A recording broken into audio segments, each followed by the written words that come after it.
I recently found out this couple made $160,000 following my advice. And it wasn't just the typical get out of debt, live on less than you make advice. It was a little more specific than that. Nay, a lot more specific than that. And I'll tell you what it is in today's video, and I'll also share how this oddly specific money tip can help you reach your money goals. But first, click those like and subscribe buttons and share this with all the horse lovers in your life.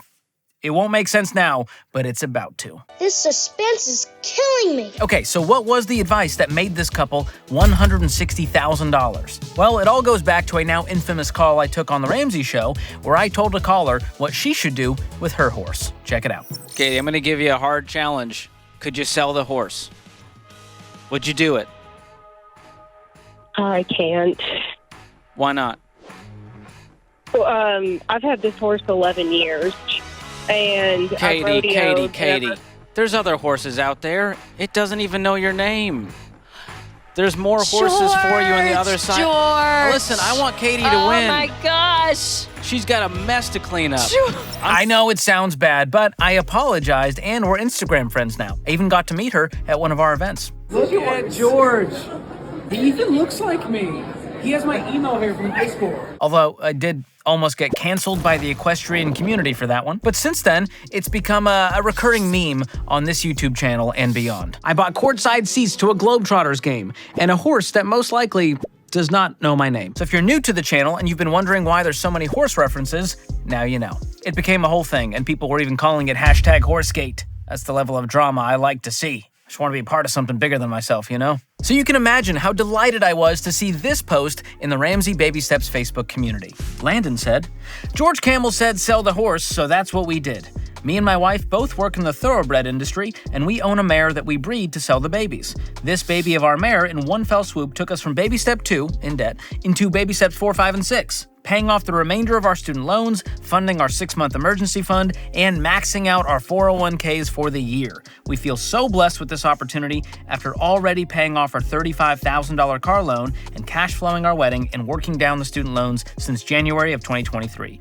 We wouldn't be here without the Ramsey Baby Steps. And may I add, as some creative poetic license, George Kamel. You're welcome. This is hooves down, one of the best things that has ever happened to me. But I still have questions, like, do they have any regrets about selling it? Will they ever see their little pony again? And most importantly, how does one acquire a thoroughbred that basically births money? And yeah, you think that's bad, you should see a horse actually give birth. Gross. So I thought I'd give him a call, and I'm gonna do it right here on camera so we can find out the answers to these questions together. All opposed? Say nay. Too bad horses don't get a vote. Yet, there's still time, Donald. Do the right thing for America.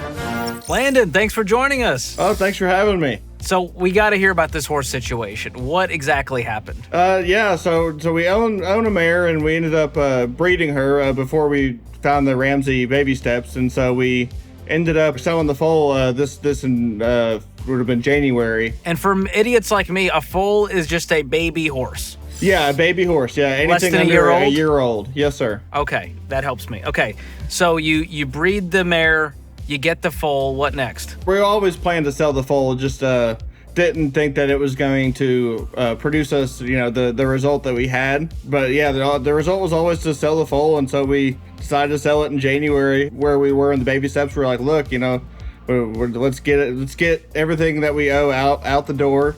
And see where we lay. So how much debt did you have at the time? I got married in October of 2024. So me and my wife, we had just paid off my car, and we had about maybe $15,000 of her student loans, and then we always had our emergency fund that we had to still do. Okay, so 15 grand of debt, and then you had to build the emergency fund, and then selling this horse just leapfrogged you. Yeah, absolutely. Just, took us well and beyond what we could have imagined where we would be. Wow. Okay, so you knew you wanted to sell the horse. What did you think you were going to get for this horse? Like, what does a normal foal go for in the open market? So going into that morning, actually, kind of the similar type horse that we had, they were averaging for about $45,000. And we had a reserve of $65,000 that we were like, okay, maybe we can scratch and claw our way to 65. What does the reserve mean? The reserve is the minimum amount that we're willing to take for the horse. So we were like, okay, we love him anyways. We'll bring him back. He does know our name, you know, so we were happy to bring him back. Were you bonded to this horse? Like, I'm sure you love horses. You know, you're not like a mean person. You have a heart, but like, was this something you're like, hey, this is not a pet. This is something that this is kind of a business for us. Yeah, it is a business. We thread a fine needle of you know, pet versus business. Any regrets about selling the horse? Absolutely not. No, you know, I'm actually in a decent relationship with the people that bought them. You know, they text us all the time. They give us updates still already. And, That's you know, sweet. it did so much for me and my wife that, you know, we still wake up and we're like, we can't believe that all of this has happened. Wow. So you sold the horse for $160,000? Yes, sir. Yes, sir. Are there like fees? Like, what do you end up netting from that? I'm curious. Well, we're going to end up netting, before Uncle Sam gets involved, about $144,000. Wow. So there's some auction fees or something like that. Yeah, the commission fees. That counts as income. Yeah. Okay, so what baby step are you on now? You were in 2. Are you now in 4, 5, 6? Yeah, 4, 5, and 6. We don't have any kids, and we don't have a home. The farm I work for, they pay for my housing, so we don't. We also don't have any rent or mortgage. So that's what we're gonna start working on next, is maybe buying our own farm down the road. Yeah, I mean, this is a down payment right there. Yeah, absolutely. That's you incredible. Can, So that's the next goal for you, is to have your own, not just your own house, but your own farm, and then you're gonna live on the farm. Yeah, that's our goal, is to eventually down the road buy more horses and break out on our own instead of working for other people, you know, and start employing our own staff. That's incredible. And you're in Lexington, Kentucky, which is, you know, it's the home for this business. So you're in a good spot to do it. Tell me this, what are you doing full time? I'm still confused. You work on a farm. I'm a horse farm manager, so I live and breathe horses, you know, around the clock. So you're my guy now. If I want to get into this business and make a quick buck, I can go to you. You give me a call. We'll take you up here and treat you right. So you know I got a lot of flack for telling a caller to sell the horse, and then I said some unkind things about how the horse doesn't know their name.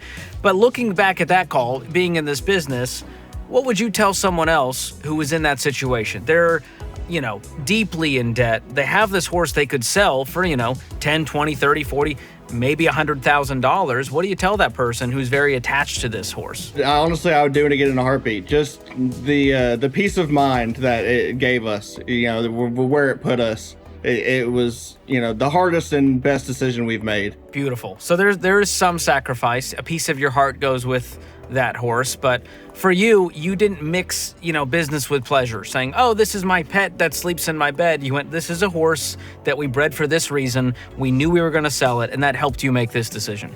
Right, correct. Yeah, absolutely. So Landon, talk to someone who is where you were. They're in that baby step 2 phase, paying off some consumer debt. They don't have the emergency fund, and it's going to take some sacrifice. You're feeling a little stressed, a little frustrated. What encouragement would you give that person? Oh gosh, we always just saw the light at the end of the tunnel.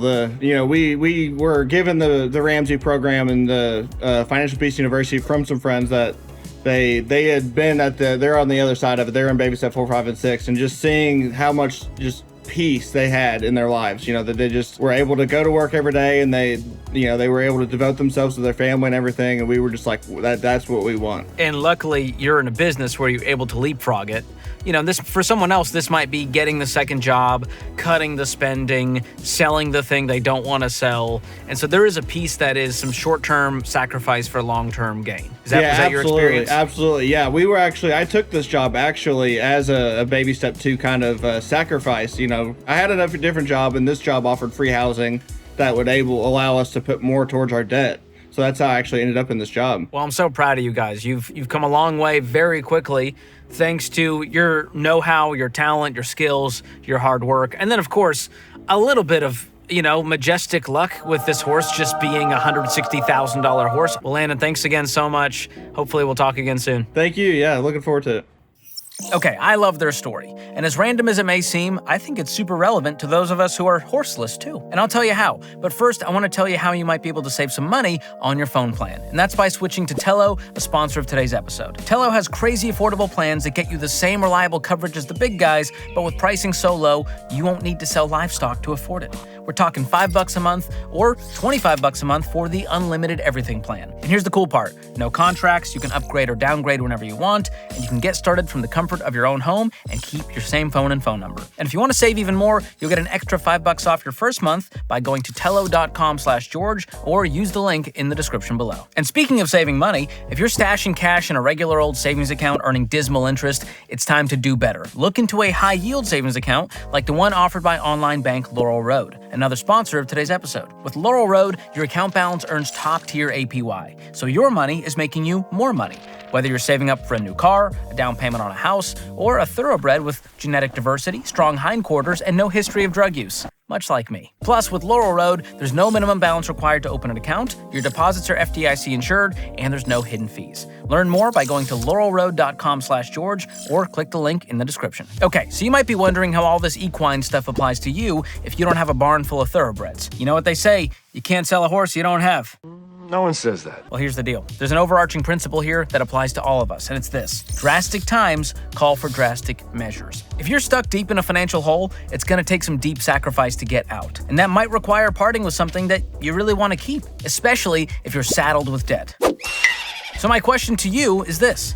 What is your horse? Maybe it's the way too fancy car you bought. Maybe it's the very expensive house that you really can't afford. Maybe it's the lock of Pedro Pascal's hair you bought for 12,000 Dogecoin. And judge me all you want. It's going to be worth a whole lot more after the release of Gladiator 3, The Squeakquel. Did you know that you are insane and that nothing you said made any sense to me?